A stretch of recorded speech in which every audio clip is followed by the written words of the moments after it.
Bonjour, bon après-midi, bonsoir à tous, selon l'endroit d'où vous nous rejoignez. Je suis tellement ravie, c'est formidable de vous voir ici dans ce webinaire Jeunes en action. Nous allons attendre une minute pour que tout le monde puisse s'installer.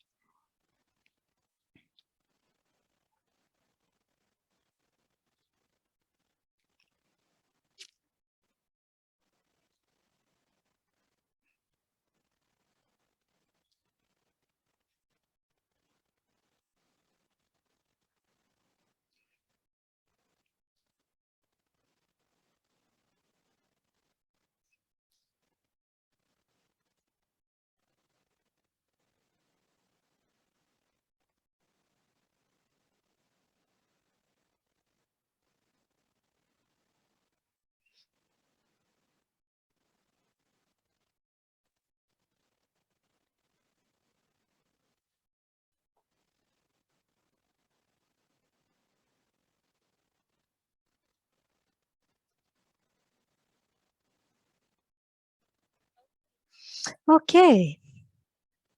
Encore une fois, bonjour, bon après-midi, bonsoir, bienvenue à tous et à toutes. Merci encore de vous rejoindre à nous pour le webinaire d'aujourd'hui. Avant de commencer, je voudrais me présenter. Je m'appelle Hanine O'Day et je suis militante de santé et membre du conseil d'administration de NCD Child. NCD Child. Je viens de recevoir des messages que vous ne m'entendez pas. Est-ce que nous pouvons confirmer que ça marche? Nous sommes en train de vérifier. OK, nous allons juste attendre quelques secondes alors, juste pour vérifier le son. OK.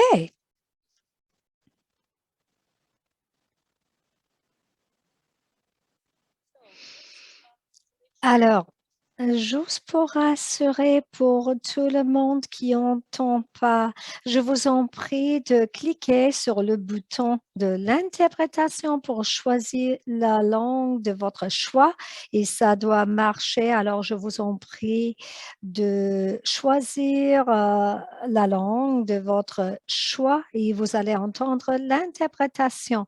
Faites-le maintenant pour avoir le son. OK.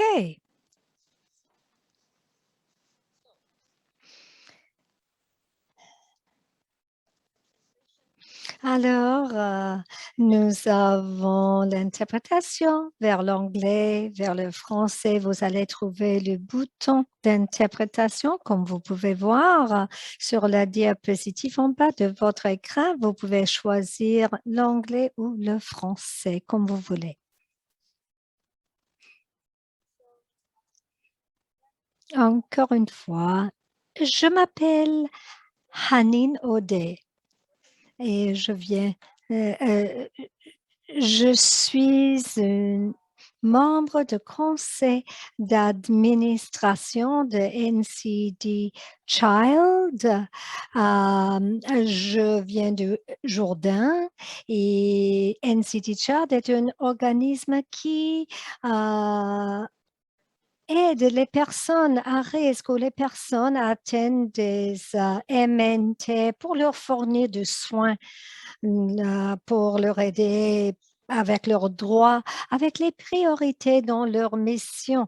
Ils font la défense d'intérêts pour les gens atteints des MNT et à risque des maladies. Et surtout, nous sommes axés sur les jeunes et les enfants. Encore une fois, je voudrais s'assurer que je voudrais juste assurer que vous sachiez qu'il y a de l'interprétation. Quelques intervenants vont parler en anglais et des autres vont parler en français. C'est vraiment un an tellement important. L'année 2021 marque une étape très importante dans le domaine des MNT, en particulier pour le diabète. Et cette année marque le centenaire de la découverte de l'insuline. Alors, c'est une étape importante dans l'amélioration des soins apportés aux personnes atteintes de diabète. Et ça touche, bon, la découverte aide les gens atteints du diabète de type 1. Alors, c'est vraiment un moment important dans les organisations. Il y a plusieurs défenseurs d'intérêt qui travaillent au niveau mondial sur cet enjeu. Cependant, à l'échelle mondiale, plus de 420 millions de personnes vivent avec le diabète. C'est pas un chiffre, c'est pas un petit chiffre. Comme vous savez, en 2019, le diabète a été la cause directe de 1,1 million de décès selon une étude de l'Organisation mondiale de santé. Ce sont les chiffres énormes. Et NCD Child continue de faire les contributions pour avancer le mouvement contre le diabète et pour parler des droits, des besoins des personnes atteintes des MNT. Tout d'abord, cette année, il y avait une campagne qui a été lancée qui s'appelle Youth Beyond T1D. Alors, les jeunes au-delà euh, les jeunes au-delà du diabète, de diabète de type 1. Et alors, c'était quelque chose dans les médias pour vraiment parler du diabète. Nous avons entendu les histoires inspirantes des jeunes qui ont, euh, qui ont pris les étapes pour faire les initiatives formidables et plusieurs d'entre eux ont partagé leurs histoires un peu partout. Nous sommes tellement fiers d'avoir quelques-uns d'entre eux ici avec nous. Vous pouvez entendre les défis qui ont été posés euh, pour eux et ils vont partager leur point de vue et j'espère que ça peut inspirer les autres pour suivre, pour partager leur narratif. Nous avons la participation de 17 pays dans cette campagne, mais c'est notre objectif d'atteindre une grande partie de personnes dans le monde entier. Et bien sûr, avec le webinaire d'aujourd'hui, nous sommes vraiment ravis de continuer nos efforts et voir comment les personnes atteintes de diabète type 1 change le dialogue, la discussion au niveau de cette maladie. Ils font une contribution positive pour changer la vie de leurs pères, de la société, de leurs proches, leurs familles et plusieurs personnes qui prennent ces histoires d'inspiration et cela déclenche le changement dans leur propre collectivité. Avant de passer le micro à notre modérateur, je voudrais remercier Novo Nordisk pour son soutien à ce webinaire et pour leur contribution. Et dans le programme de changement, le diabète dans les enfants a été tellement important pour réaliser ce webinaire. Alors maintenant, je voudrais présenter notre modératrice, Dr. Apurva Gamber, et les jeunes euh, euh, médecin ici avec NCD Child. Elle a obtenu son diplôme de médecine en pathologie et poursuit actuellement sa maîtrise en santé publique au département de santé mondiale et de population de l'école de santé publique TH Chan de Harvard. Son intérêt pour le travail dans le domaine des MNT et du et du diabète de type 1 découle de son propre expérience de vie avec le diabète de type 1 pendant plus de 13 ans. Elle s'est passionnée pour la lutte contre la stigmatisation liée à cette maladie et préconise également pour la prévention et la détection précoce des complications liées au diabète. Elle est également l'une des 25 jeunes leaders du programme NCD Child, notre programme des jeunes dirigeantes. Merci, Dr. Apourva, et merci pour modérer cette session. Je vous cède la parole pour lancer cette séance. Merci, merci beaucoup, Hanine. J'espère que vous m'entendez bien. Alors, bonjour, bonjour à vous tous et merci pour être avec nous. C'est vraiment une discussion importante. C'est tout un honneur de modérer cette session avec une formidable panel.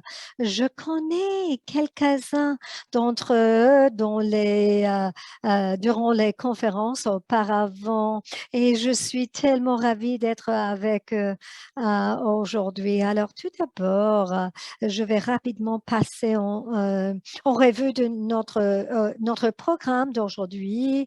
Nous aurons tout d'abord les présentations, les discussions avec les panélistes, une séance de questions et réponses avec le public. Vous allez poster vos questions dans la boîte de clavardage, suivi par les remarques finales. Alors, avant de présenter nos conférenciers, j'aimerais d'abord aborder quelques jeux administratifs. Le webinaire d'aujourd'hui est enregistré. Nous serons en mesure de partager un lien avec vous une fois l'événement terminé. Nous vous invitons et en revoir le contenu vous-même et à le partager avec vos collègues. Nous vous invitons à faire part de vos commentaires et de vos questions.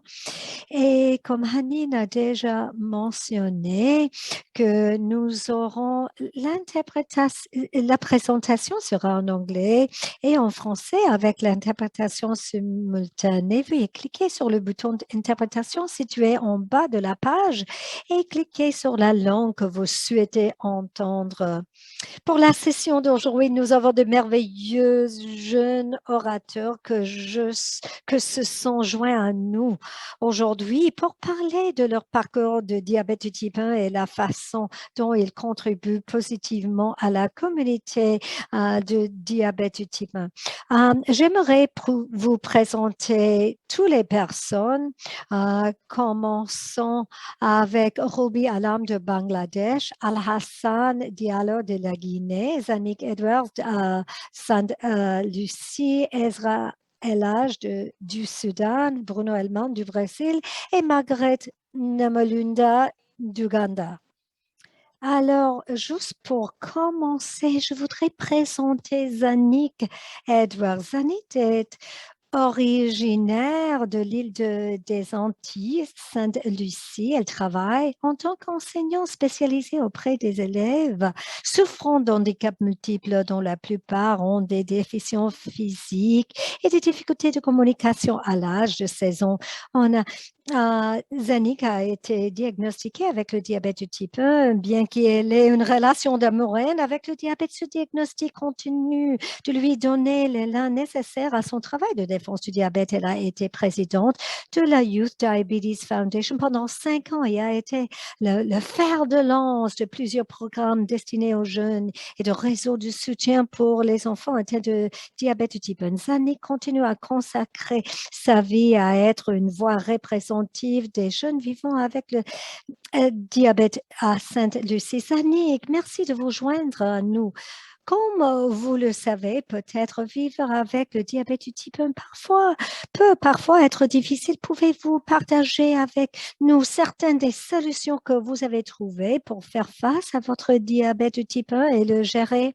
Merci, bonjour à vous tous et toutes. Est-ce que vous m'entendez bien? OK.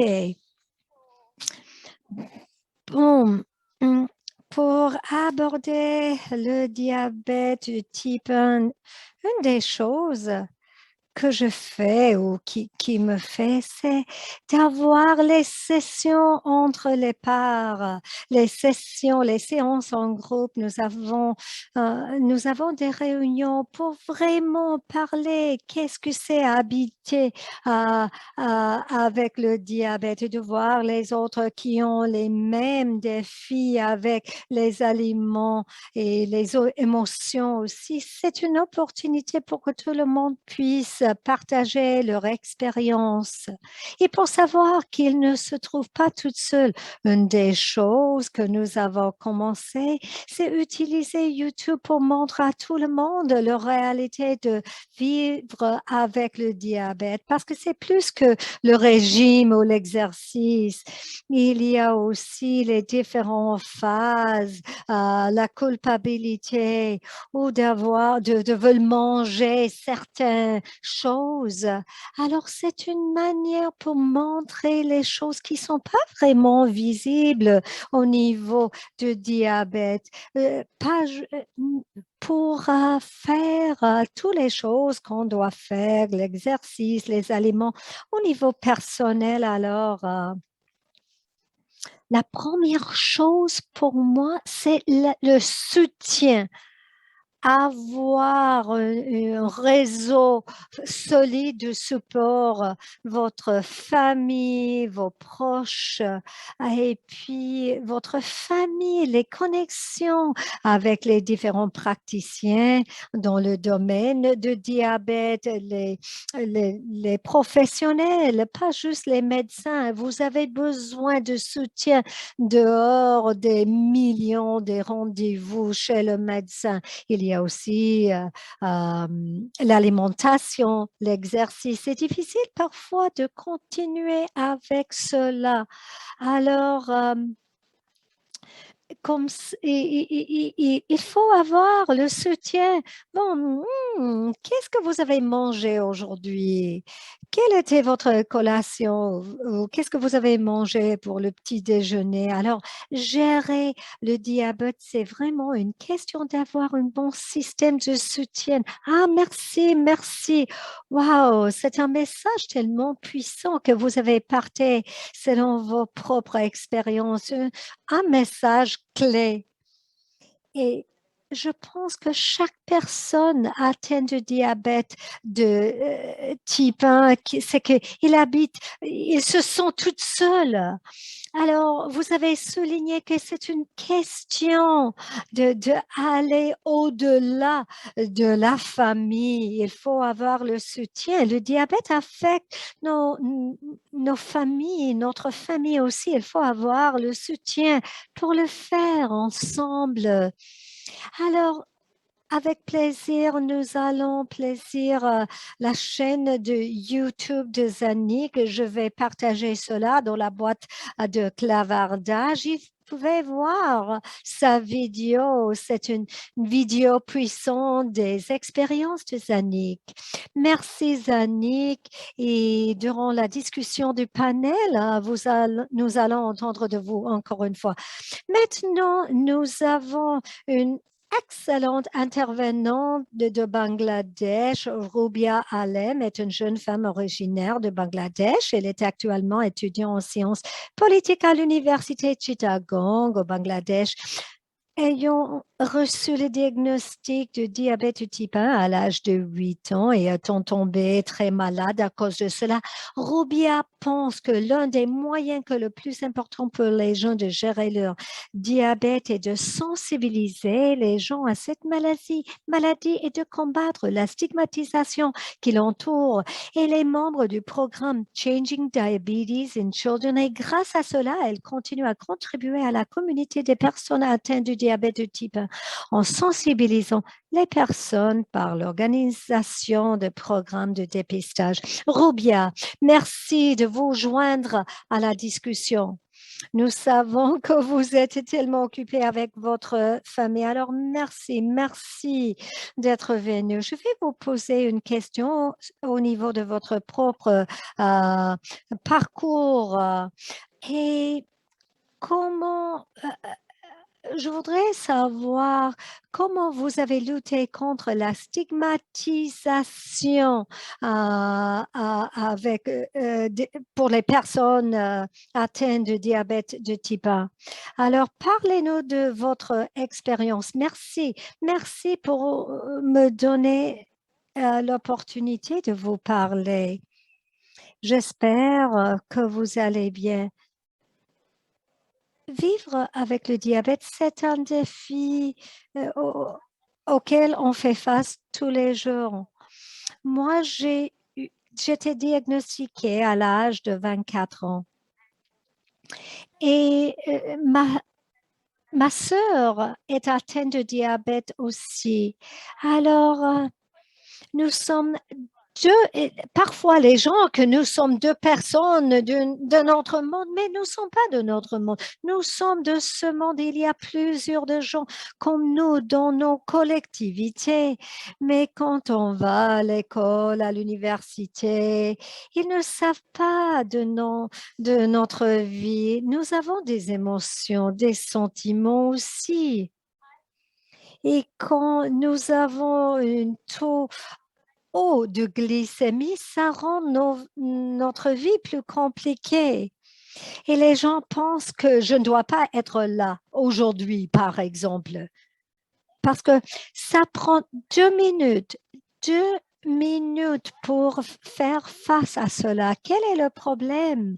Quel est le problème des gens qui ne savent pas de diabète? Ça rend la vie plus difficile pour les autres. Il faut créer des programmes de sensibilisation de nos écoles, dans la société. Le diabète, c'est quelque chose de normal. Nous ne venons pas de notre monde, c'est quelque chose de normal. Il faut juste avoir un peu de soins extra. Alors, je voudrais sensibiliser les personnes pour que les gens sachent du diabète chez les jeunes. Merci, Rubia. Quel message puissant. Et comme une femme de l'Inde et je viens d'un milieu similaire à Bangladesh, je peux comprendre vos émotions au niveau de la stigmatisation en tant que femme qui habite avec le diabète en Inde. Vous avez souligné un point important.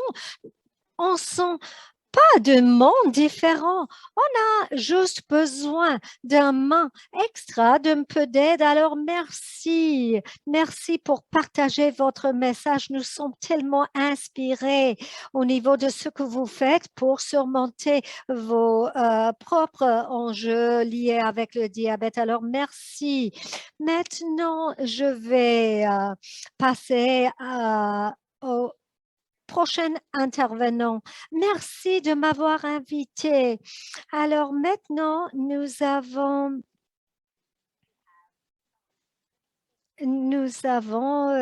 Esra. Esra El-Haj est une jeune militante ougandaise qui a été diagnostiquée avec le diabète de type 1 à l'âge de 11 ans. Elle est membre de l'Association soudanaise de l'enfance où elle organise des marathons, des ateliers éducatifs, des activités de divertissement, des ateliers de renforcement des capacités pour les enfants diabétiques et a fait partie d'un programme scolaire d'éducation sur le diabète pour les étudiants diabétiques diabétique. En tant que jeune dirigeant dans le domaine du diabète, elle a lancé un projet intitulé Sugar Sugar qui vise à éduquer et à responsabiliser les enfants nouvellement diagnostiqués afin de les aider à gérer et accepter leur diabète. Étant elle-même atteinte du diabète du type 1 et engagée dans toutes ces activités, Ezra pense qu'elle est née pour aider les autres jeunes qui vivent avec le diabète. Bienvenue au panel. Nous sommes ravis de vous avoir ici. Merci, merci.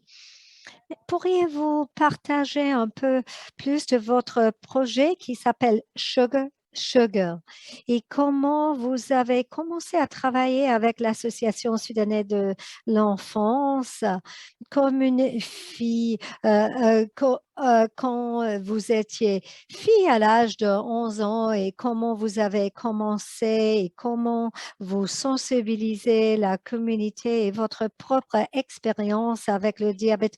Bon, merci, merci Purva. Bonjour à vous tous et toutes. Bonjour du Soudan. Alors, moi, je viens du Soudan.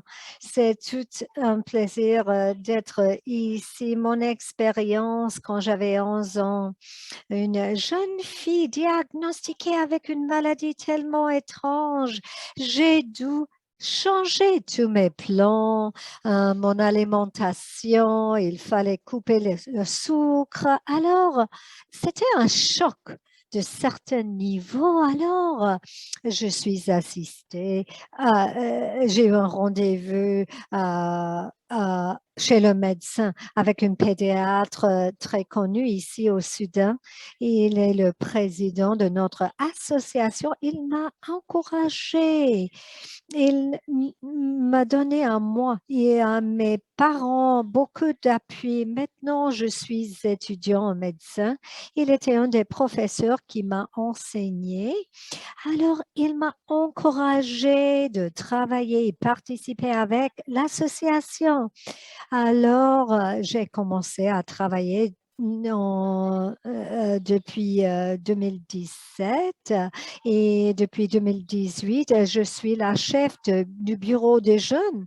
Alors, mon projet Sugar Sugar, ça c'est partie du projet que j'ai fait comme jeune dirigeante dans la Fédération internationale du diabète. Sugar Sugar veut entraîner les gens atteints de diabète récemment diagnostiqués pour être les dirigeants futurs, pour qu'ils puissent surmonter les défis.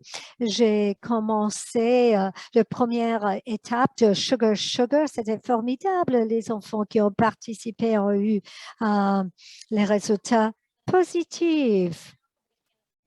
Et maintenant, ils peuvent parler eux-mêmes. Ils avaient peur de prendre les injections. Ils étaient timides de faire tester leur niveau, leur taux de glycémie devant les autres.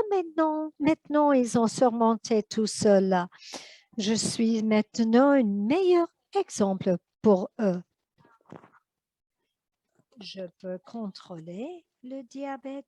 Parce que tout le monde, tout enfant qui participe à notre programme on leur demande quel est le niveau d'hémoglobine 1C.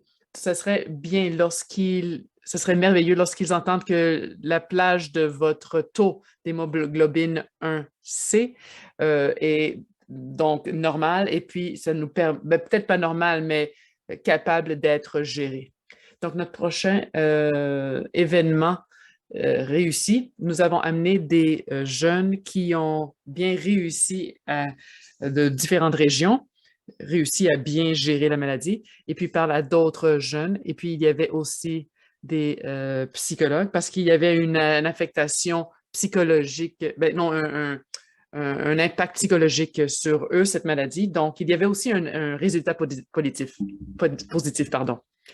Donc, cela nous a beaucoup aidé. Ça m'a beaucoup aidé à gérer mon diabète et à apprendre beaucoup plus de choses sur la maladie. Donc, mon conseil à chacun d'entre vous, vous êtes merveilleux comme vous êtes, n'ayez pas honte de votre diabète. Vous êtes choisi d'être un porte-parole et qui peut sensibiliser les gens sur notre maladie. Et puis, participer à plus d'activités sur le diabète et puis apprenez en plus sur la maladie et puis donner un soutien à ceux qui en souffrent partout dans le monde. Mais le diabète aussi m'a permis de faire des amitiés partout dans le monde. Donc, je remercie le diabète de vous avoir rencontré et d'avoir rencontré mes amis. Merci beaucoup. Merci beaucoup, Ezra. C'est tellement un beau témoignage.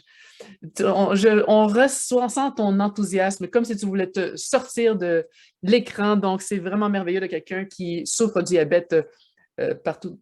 Et puis, merci beaucoup pour d'avoir pris le temps d'être venu parmi nous et puis pour le travail merveilleux que vous faites. Merci. Je voulais aussi mentionner quelque chose d'important. J'ai eu la chance de rencontrer Ezra au programme des jeunes leaders. Et puis, c'est comme ça que j'ai été très motivée de commencer à travailler pour les personnes qui souffrent du diabète de type 1.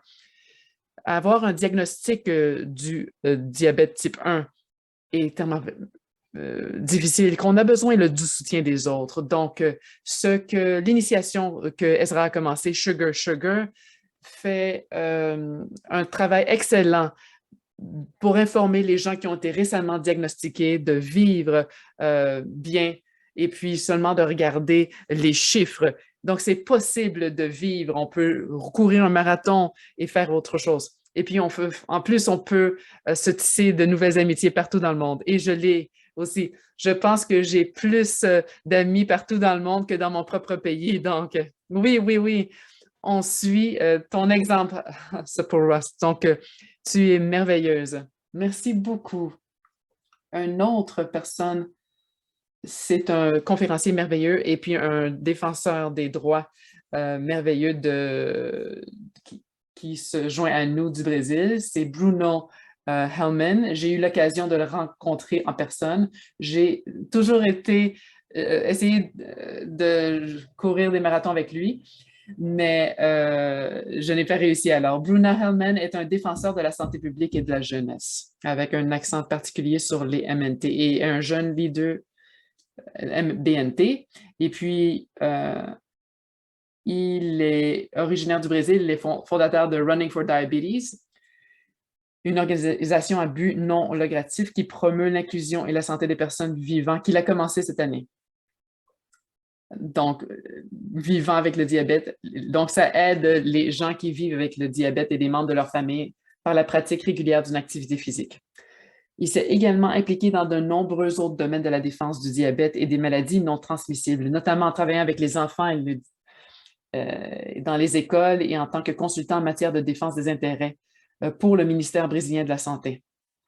C'est un honneur merveilleux de vous avoir parmi nous. Merci pour votre temps et bienvenue à la discussion d'aujourd'hui.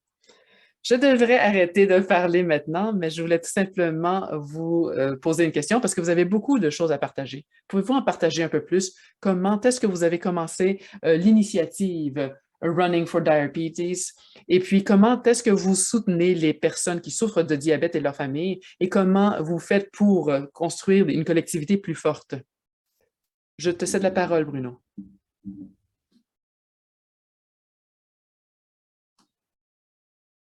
Problème de son, désolé.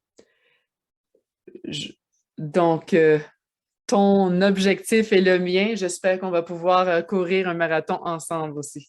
Avant de commencer, je voulais tout simplement reconnaître à quel point c'est un honneur pour moi de participer à un panel où je suis le seul homme blanc.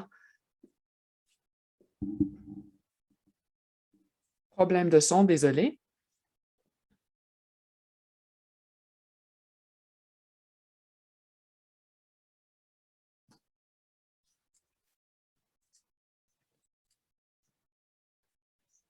Donc, c'est encore plus spécial pour moi de participer avec les femmes de couleur. Donc, pour répéter ce qui a été mentionné, on ressent qu'on fait partie d'un autre monde. Voici comment mon expérience avec le diabète a commencé. Je pensais que c'était ma responsabilité de partager avec les autres et de partager le message qu'on peut que les personnes qui suivent, qui vivent avec le diabète peuvent faire tout ce qui leur traverse l'esprit. Donc, c'est un projet centré sur Bruno, comme je l'appelle. Et l'idée, c'était de courir, participer à des marathons. Donc, on a donc participé à 12 marathons depuis la fondation de l'organisme. On ne veut pas seulement que les gens,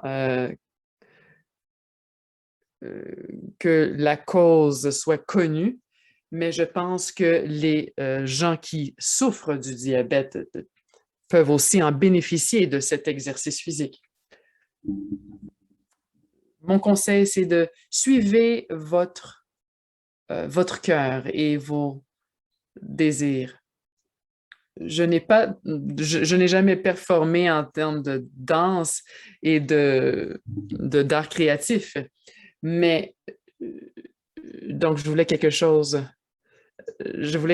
qui m'intéressait. Donc, si vous êtes comme moi, vous n'êtes pas peut-être bon dans la course comme moi non plus, mais j'aime courir. Donc, mon message clé, c'est vraiment de suivre ses intérêts et de faire quelque chose. Merci beaucoup, Bruno. Tes paroles m'inspirent toujours.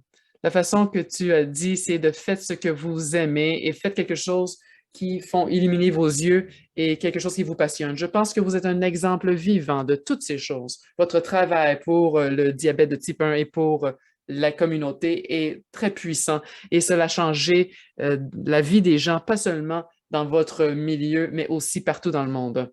Donc, merci beaucoup. Donc, nous avons un autre conférencier faisant partie du panel qui ne peut pas participer à cause des problèmes techniques. Mais nous allons passer à la séance de questions et de réponses avec les panélistes. Mais si vous avez des questions, vous pouvez bien sûr les placer dans la boîte chat pour que je puisse poser la question aux panélistes. Merci beaucoup à tous les conférenciers d'avoir partagé votre parcours avec cette maladie, le diabète de type 1. Nous allons maintenant commencer et entamer la séance de questions. Et posez vos questions si vous ne l'avez pas encore fait. Je voulais tout simplement dire quelque chose et de faire un retour en arrière et de ce que tous les conférenciers ont mentionné, que le diabète peut nous dépasser. En fait, peut vraiment être quelque chose de trop difficile à gérer. Donc, c'est une question que je voudrais quand même aborder. Et chaque conférencier a mentionné qu'ils ont tous fait quelque chose avec le diabète de type 1 pour améliorer la vie des enfants et des jeunes à travers des groupes de soutien et d'autres initiatives et comme des organismes communautaires comme Sugar Sugar par ESRA.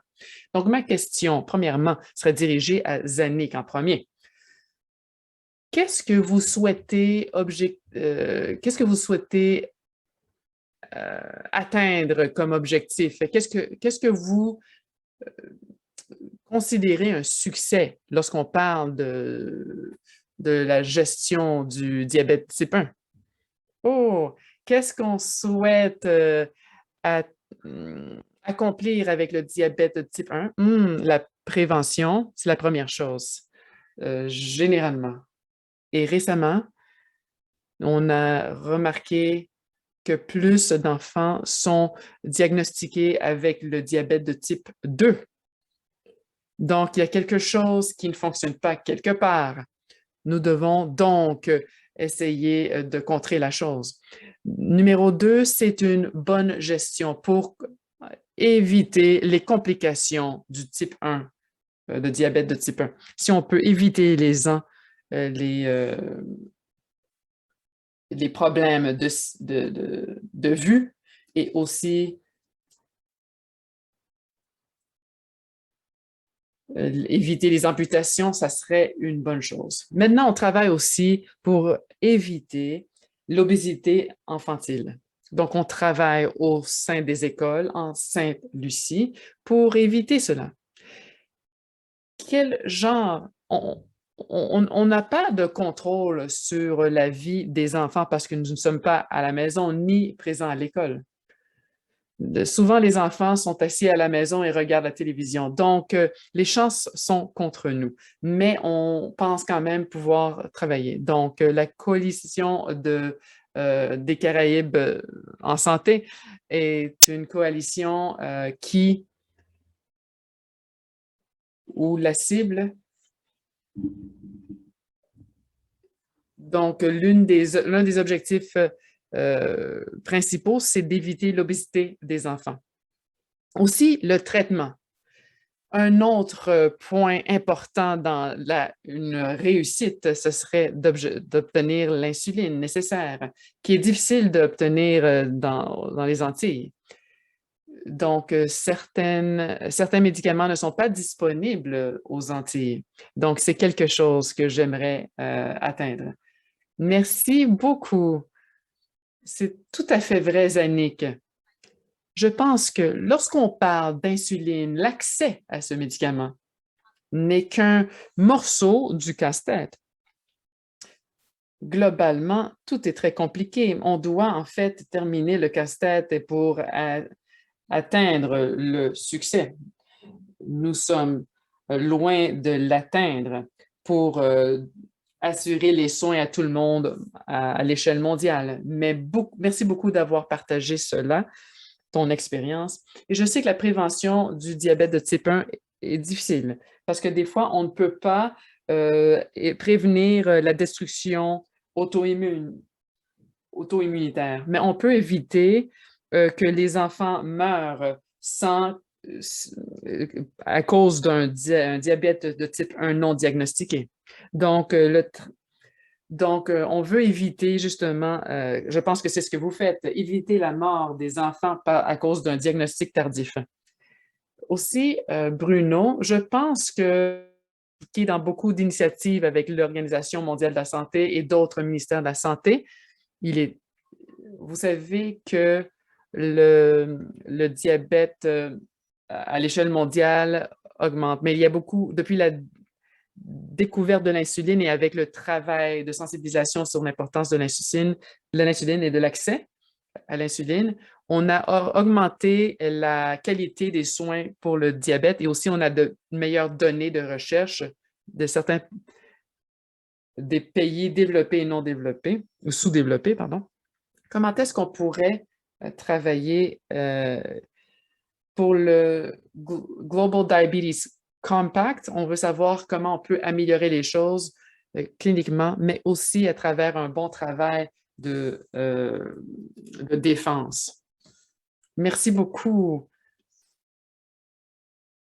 Je vois, Apurva, merci.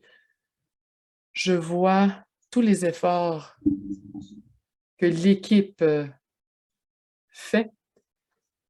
Problème de son, désolé.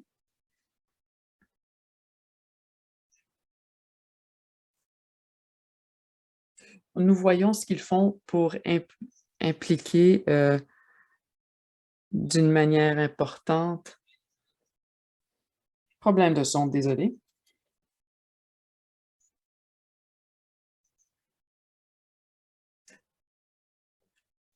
Donc, on veut non seulement prévenir, mais aussi améliorer la qualité de vie des gens qui vivent avec le diabète. Donc, je pense que notre rôle comme militant n'est pas seulement de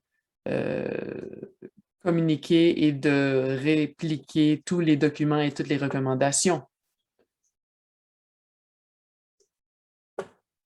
qui ont été mises en place, mais aussi d'améliorer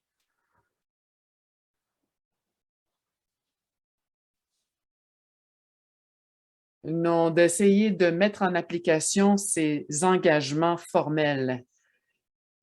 Donc, on veut s'assurer que les décisions des hauts fonctionnaires aient un impact sur nos défis quotidiens. Donc, je dirais que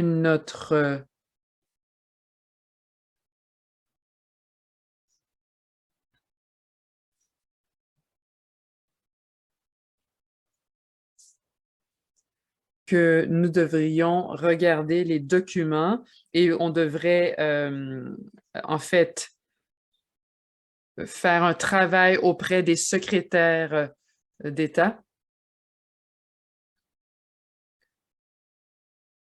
Donc, approcher les ministères d'Agriculture et de Nutrition.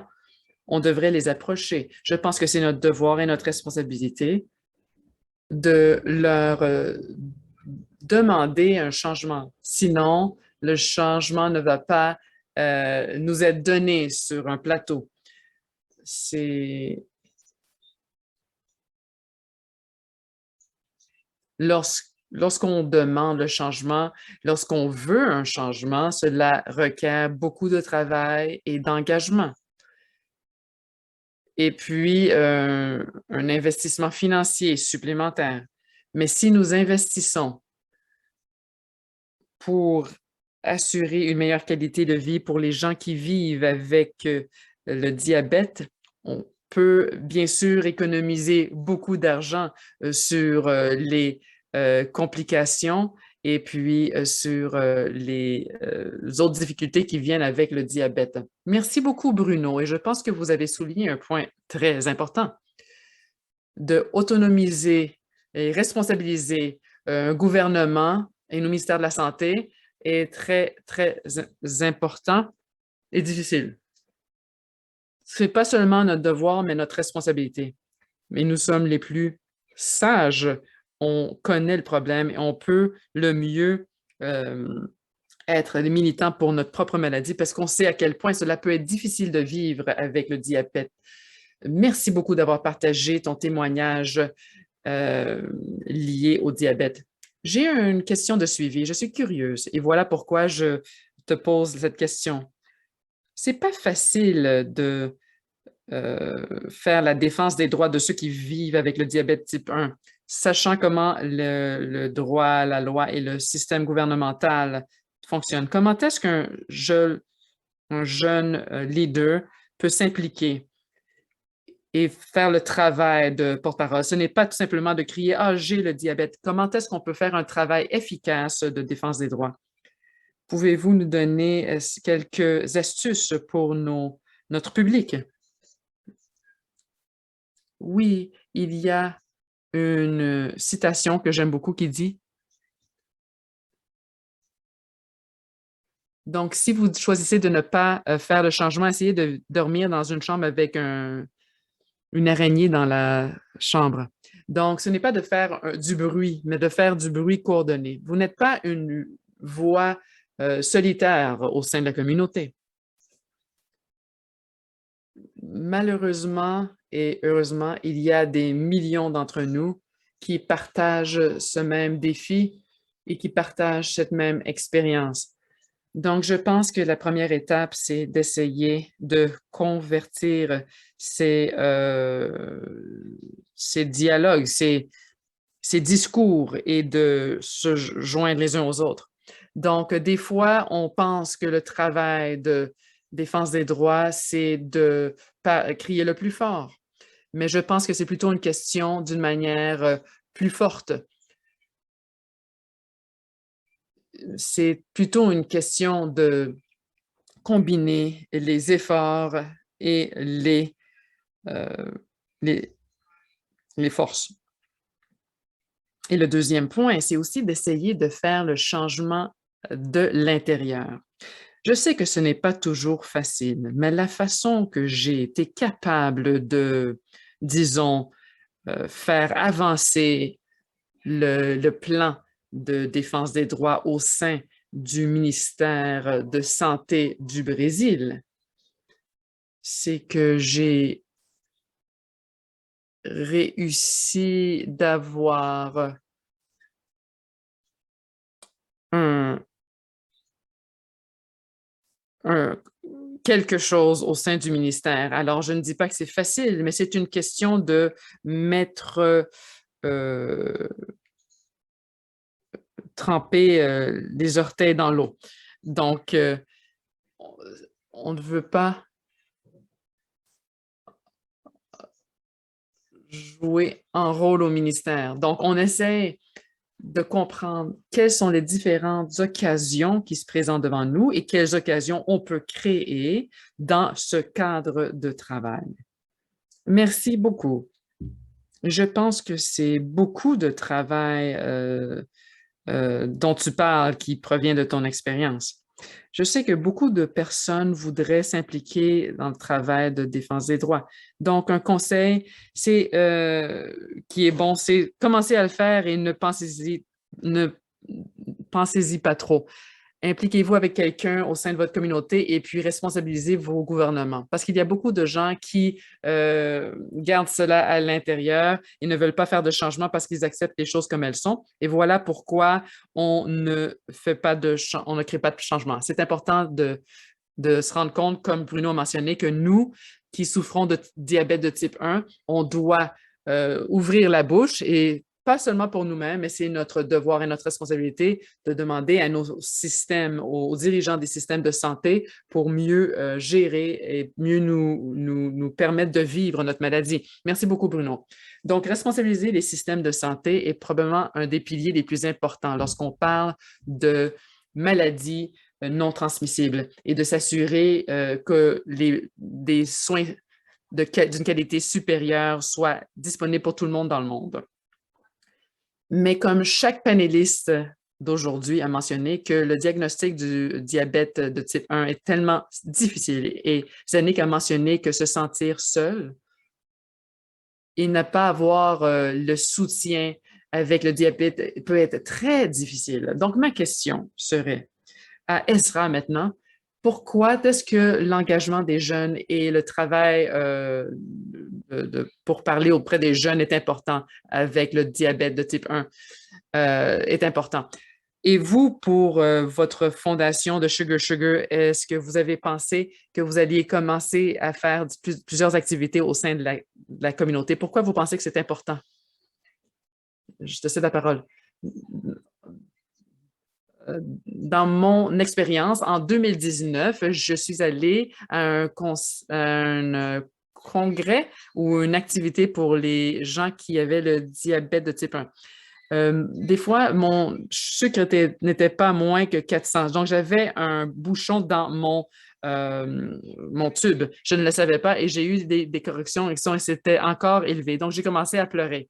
C'était la première fois que j'avais pleuré. Donc, tous mes amis étaient des diabétiques. Ils m'ont tenu et consolé. Et puis, je pleurais. Donc, ils me tapaient légèrement à l'épaule et puis disaient, ça va, n'aie pas peur. Et j'ai ressenti que j'avais besoin de cela.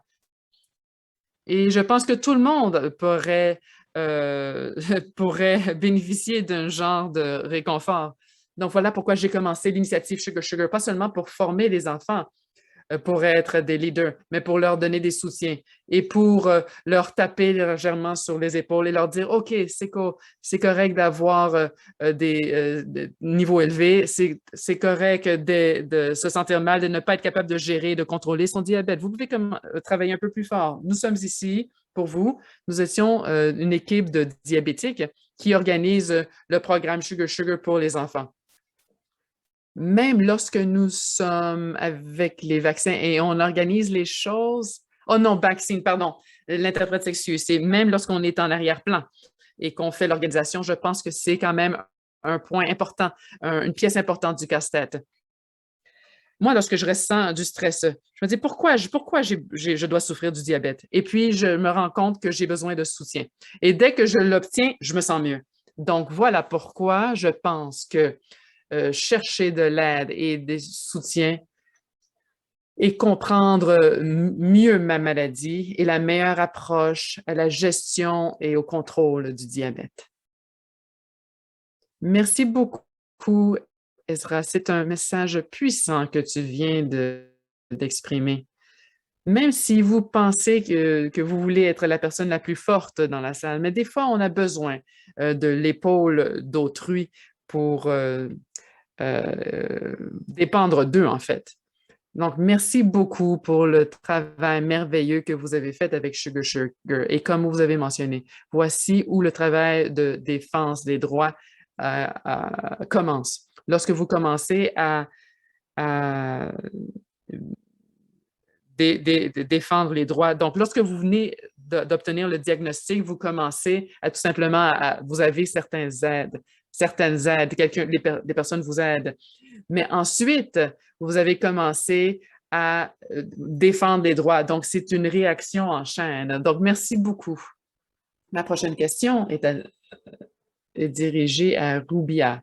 Et je pense que c'est une question très importante de Rubia du parcours de vos sœurs avec le diabète de type 1.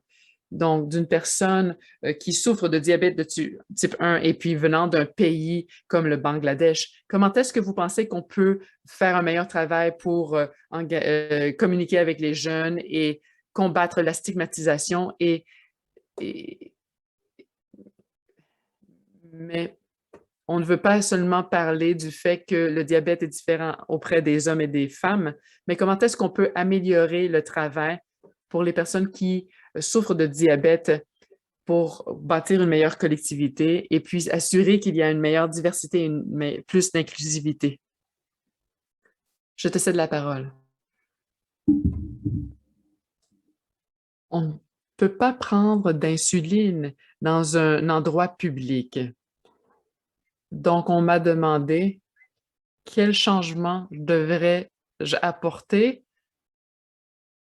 Donc, je vais aller dans une salle pour prendre mon insuline. Donc, c'est ma première préoccupation. Je devais aller aux toilettes pour prendre mon insuline, n'était pas hygiénique. Lorsque j'ai vu des gens, les parents me parlaient, problème de son, désolé. Est-ce qu'ils peuvent prendre du sucre? Est-ce qu'ils aiment beaucoup le chocolat, mes enfants? Est-ce que je peux lui donner? Oui, oui, je leur dis pourquoi pas? Mais il faut le mesurer en premier. Donc, vous pouvez prendre du chocolat n'importe quand, mais il faut le mesurer. Ce n'est pas vrai qu'on ne peut tout faire. On peut tout faire et on peut tout manger. C'est difficile de gérer le diabète, mais ce n'est pas impossible. Il y a tellement de superstitions que nous entendons aujourd'hui. Quand j'ai reçu mon premier diagnostic, tous mes parents m'ont dit que je devrais juivre, je devrais boire du jus de betterave chaque jour. Donc, je leur ai dit, ce n'est pas la même chose pour m'assurer que mon niveau de fer est élevé. Problème de son, désolé. Moi, je devais prendre l'insuline. Il n'y a aucune autre façon de le faire. Je pense que c'est important de se rendre compte de cela. Lorsque les gens en savent sur le cancer, sur la...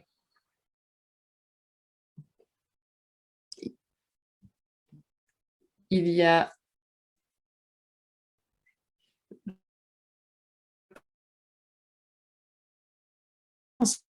que pour les pays en développement, même dans les pays développés, les gens ne savent pas non plus.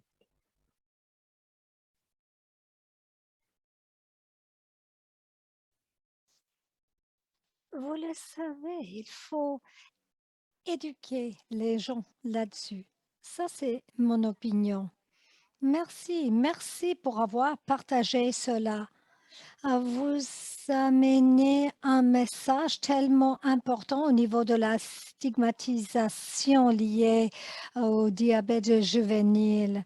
Pour cela, nous ne pouvons même pas diagnostiquer le diabète d'une manière précoce. Il y a les gens qui meurent du diabète en sachant pas qu'il avait en ne savant pas qu'il avait le diabète. Quand j'étais diagnostiquée, je suis presque meurt à cause de la maladie. Il faut vérifier notre niveau de sucre. C'est bien quand nous savons des symptômes. Mais pourquoi les gens meurent du diabète? Parce qu'ils n'ont pas suffisamment de formation là-dessus. Oh, merci, merci. Je viens d'une perspective similaire au niveau de soins de diabète parce qu'en Inde, le diabète est tellement diversifié. Comme femme atteinte de diabète, c'est un grand défi de surmonter ces fausses conceptions. Tout d'abord, il faut surmonter ce défi. Et comme la famille n'avait pas la sensibilisation, il n'y a pas d'information, il n'y a pas d'acceptance de commencer avec l'insuline durant toute la vie. Ça, c'est tellement important. Alors, vous avez mentionné quelque chose qu'il faut surmonter, les mythes, les faux concessions et augmenter la sensibilisation au niveau de cancer, au niveau de COVID. Pourquoi on parle beaucoup du COVID maintenant? Parce qu'il y a la sensibilisation.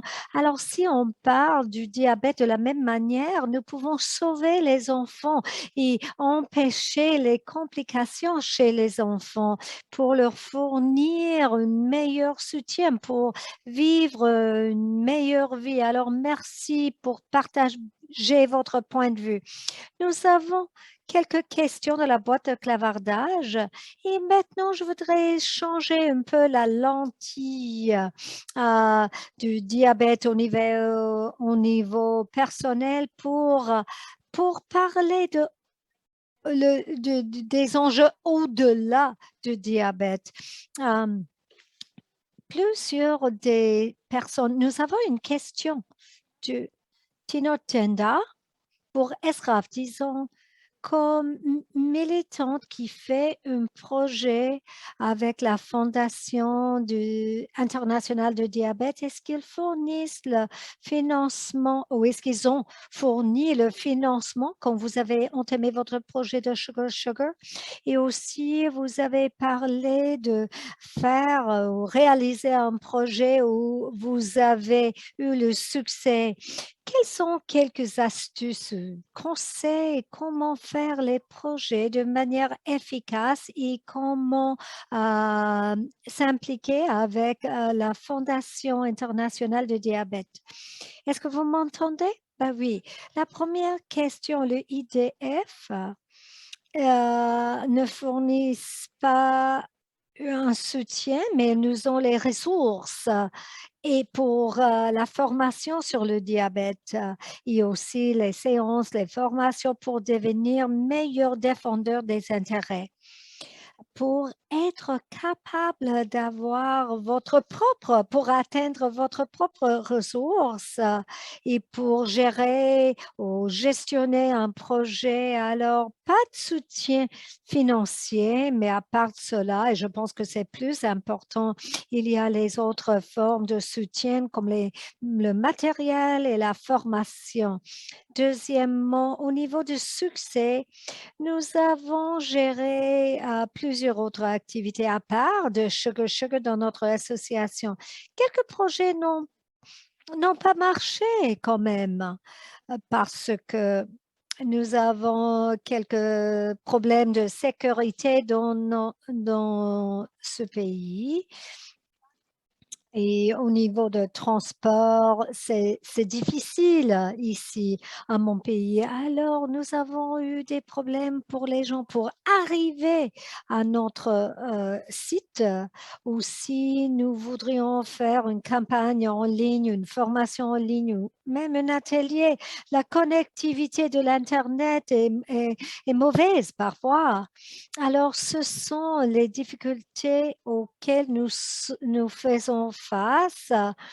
Et pour cela, parfois, nous ne réussions pas dans nos projets.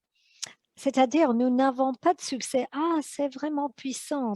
Et il y a aussi les moments dans lesquels, même si vous voulez atteindre un projet comme établir un camp pour les enfants ou les initiatives, vous ne pouvez pas atteindre vos objectifs à cause des barrières au niveau de l'acceptation de la communauté. Mais maintenant, avec la COVID, c'est même plus difficile d'engager la communauté et aussi la partie financière est essentielle parce que vous avez besoin du soutien pour réaliser ces activités.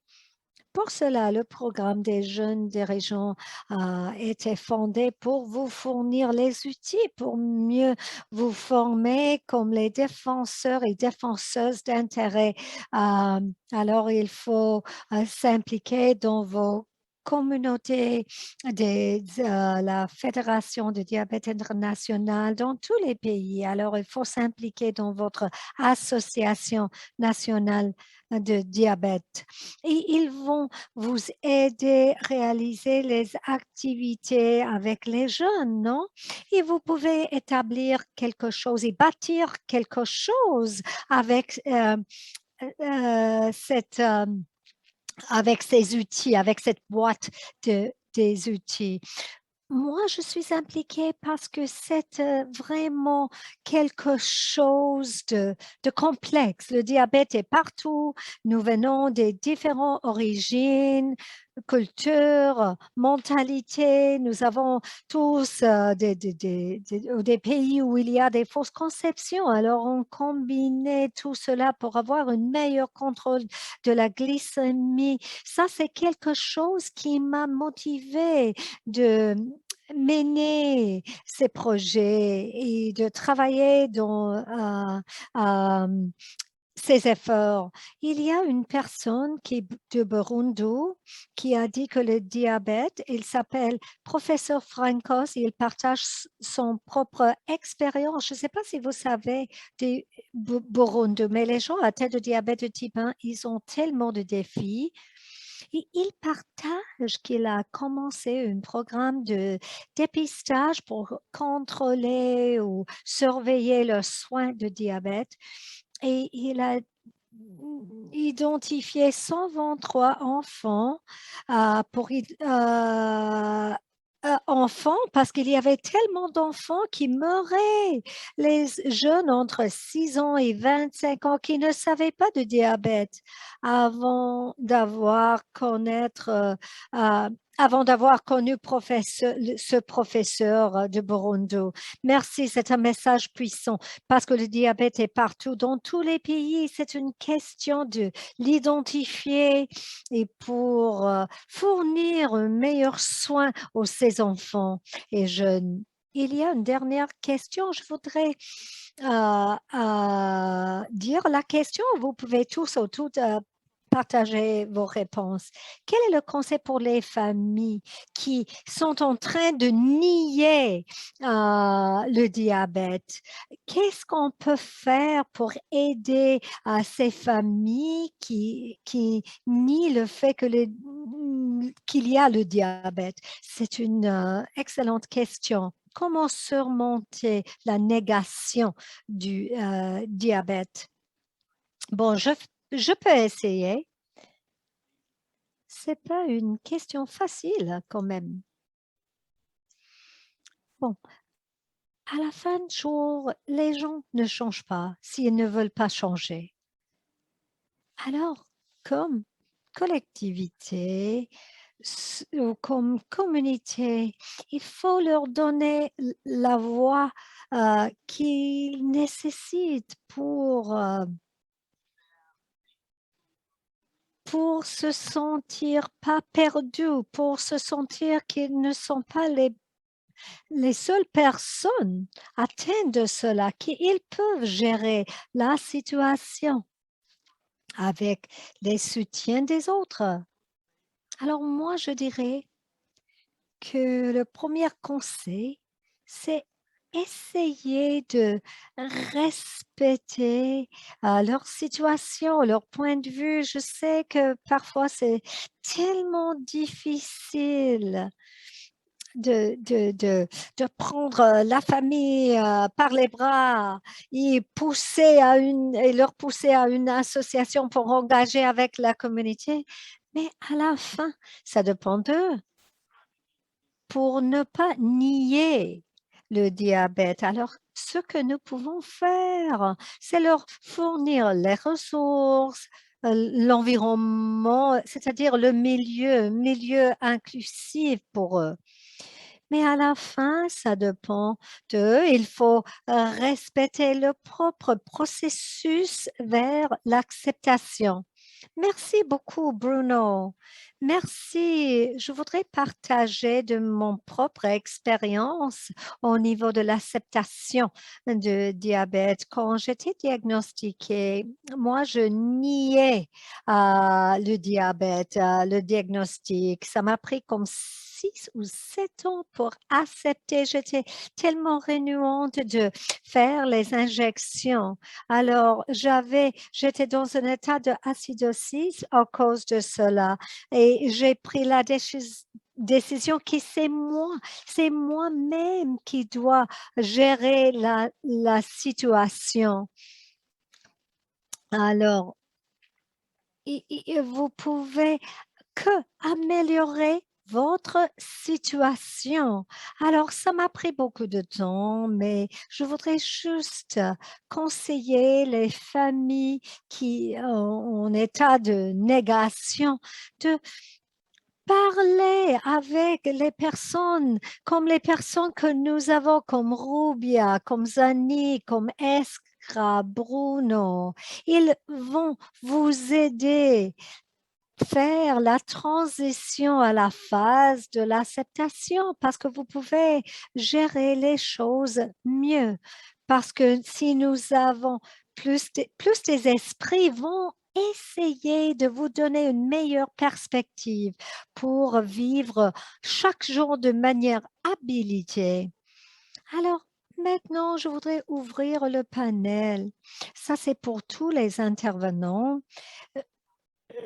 Euh, je voudrais savoir quelle est une démarche durant la COVID-19 parce que le soin était difficile à faire face à la COVID-19 en même temps qu'on fait face au diabète. Alors, plusieurs personnes ne pouvaient pas gérer les deux situations à la fois. Je voudrais commencer avec Zéné. Quelle est une chose, quels sont les prochains pas dans la prochaine année? Comment vous désirez améliorer le soin du diabète dans la prochaine an et quelles sont les démarches que vous désirez prendre? Bon, il y avait en fait 3 questions. 3 questions. OK. Je vais poser les questions. Quelles sont les prochaines démarches dans l'année prochaine, étant donné les défis posés par la COVID? Dans le prochain an. Alors, mais il y a plusieurs projets que j'ai déjà commencés.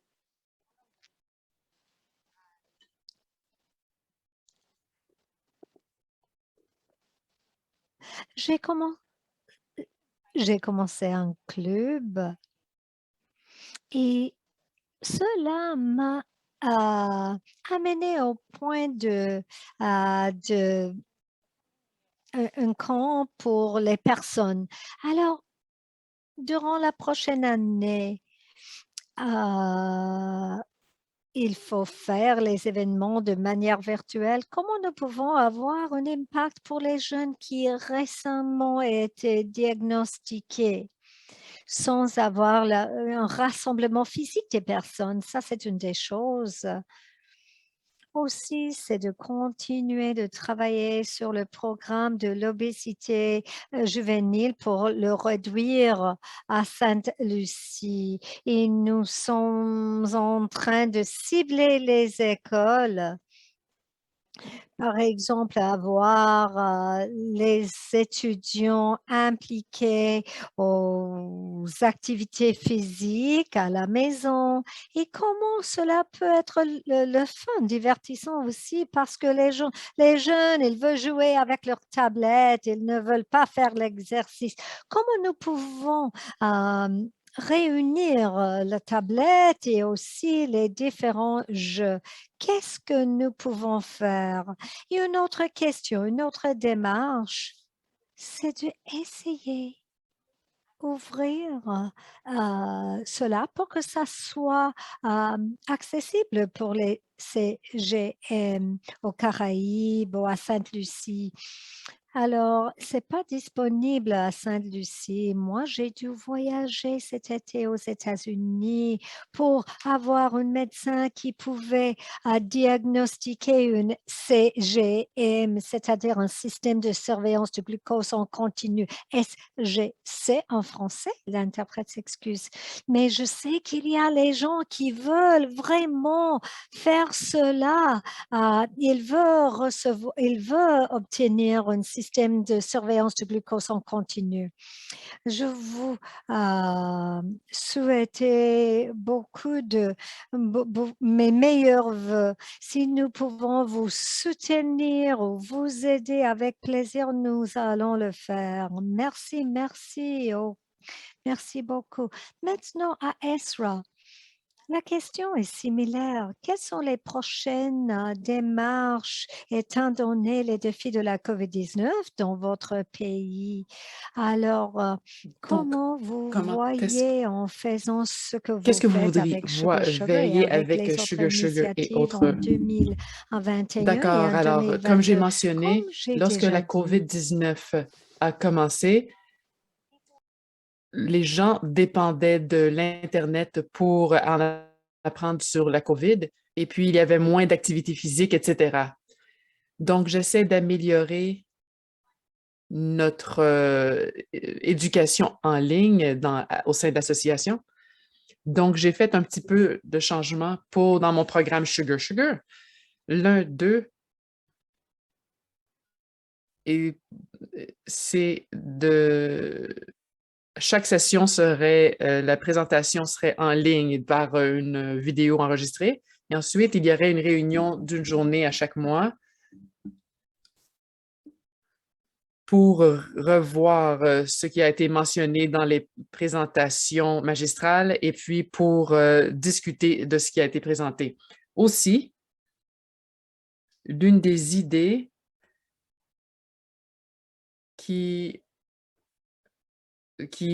un des sujets qu'on l'on mentionne, c'est de communiquer avec les enfants, mais aussi l'apprentissage pour les diabètes, aussi en apprendre plus sur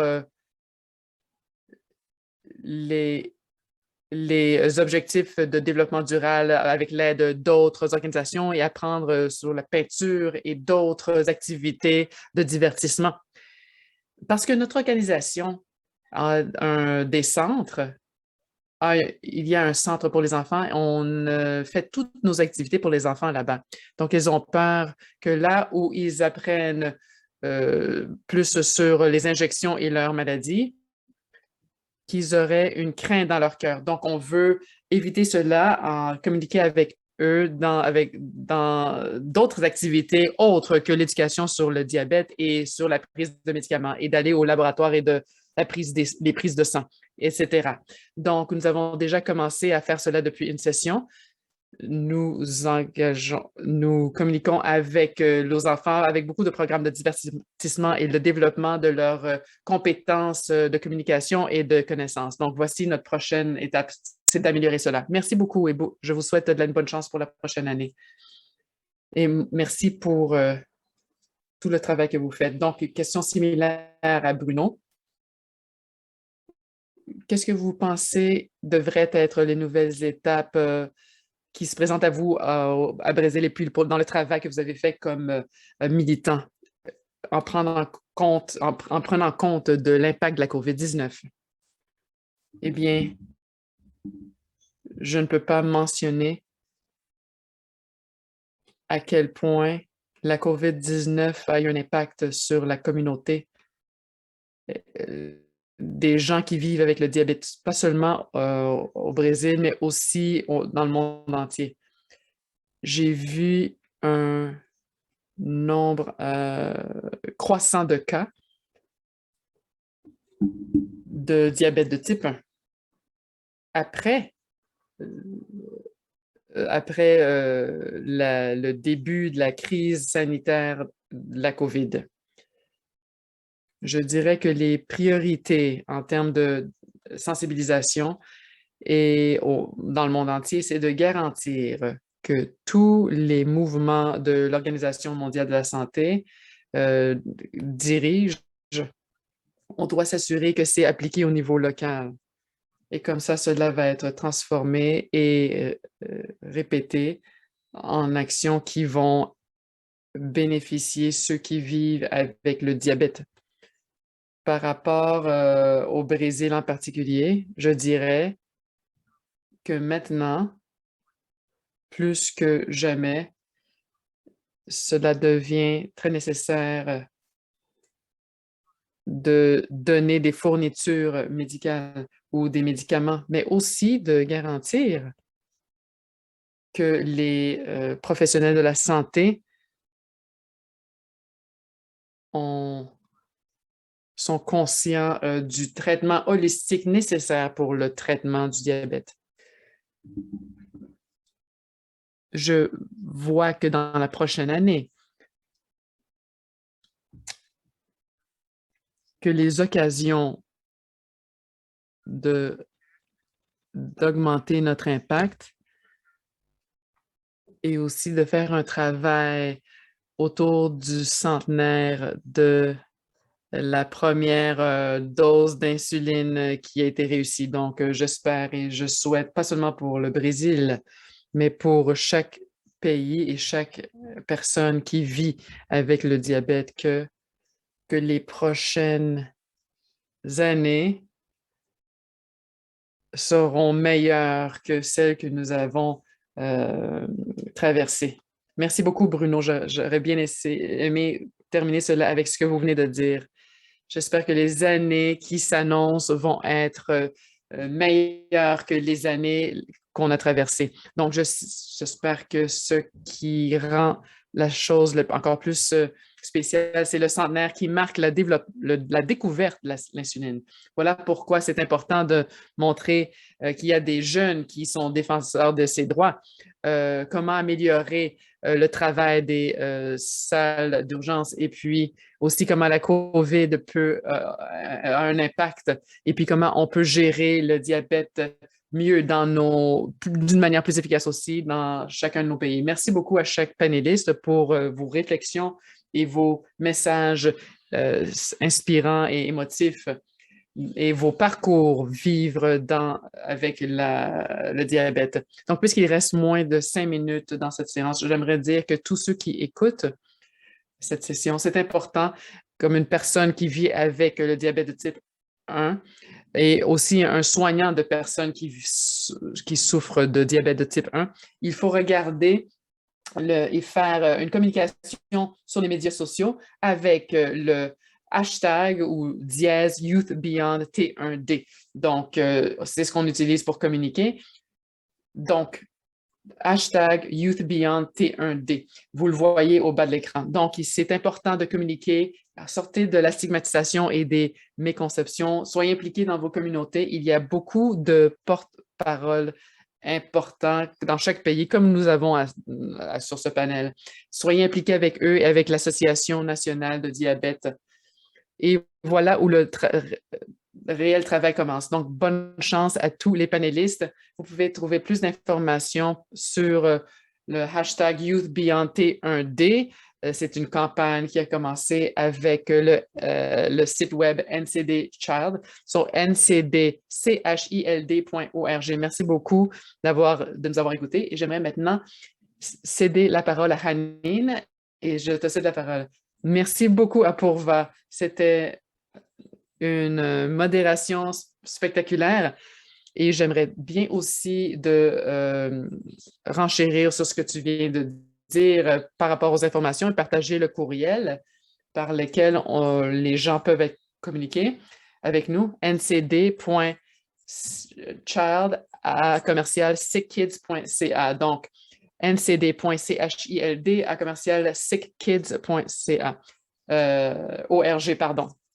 Donc, c'était inspirant. Nous avons reçu 60 demandes sur 70 pays. Je ne peux pas vous commencer à vous expliquer, expliquer à quel point c'est inspirant et comment les gens vivent un changement. Ça a été vraiment touchant de voir les récits de Bruno Zenik, Rubia et de toi sur les efforts qui ont été déployés, à quel point vous déployez un effort de pionnier et contribuez d'une manière active à la communauté de diabète de type 1 et la communauté des maladies non transmissibles généralement. Mais beaucoup de personnes qui nous regardent, qui font partie des différents systèmes, pays, cultures, etc., peuvent se sentir touchés par ce genre de récits et ce genre de défis.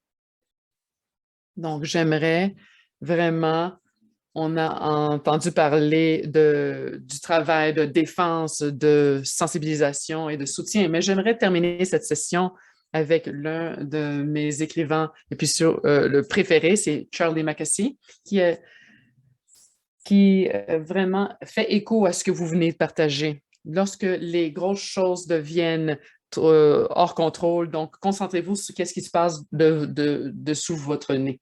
Donc, les gens qui souffrent de diabète, c'est mon changement, peuvent avoir peur, mais nous avons tous moins peur ensemble. Lorsque vous ne pouvez pas voir votre parcours, voyez seulement votre prochain pas. Il nous reste beaucoup de chemin à faire, mais regardez le chemin qu'on vient de traverser. Mais enfin, il faut être gentil envers nous. C'est peut-être une gentillesse les plus merveilleuses qui existent. Donc, encore une fois, merci à chacun d'entre vous. Merci au public. Et avant de clore notre session, j'aimerais demander que NCD, le lancement de leur deuxième série de vidéos qui s'appelle Facing Forward. Et c'est 25 courtes vidéos sur NCD que vous pouvez trouver sur le site web de NCD Alliance. Encore une fois, merci aux leaders des jeunes et merci au public pour votre présence et d'avoir fait partie de cette heure et demie très inspirante. Merci.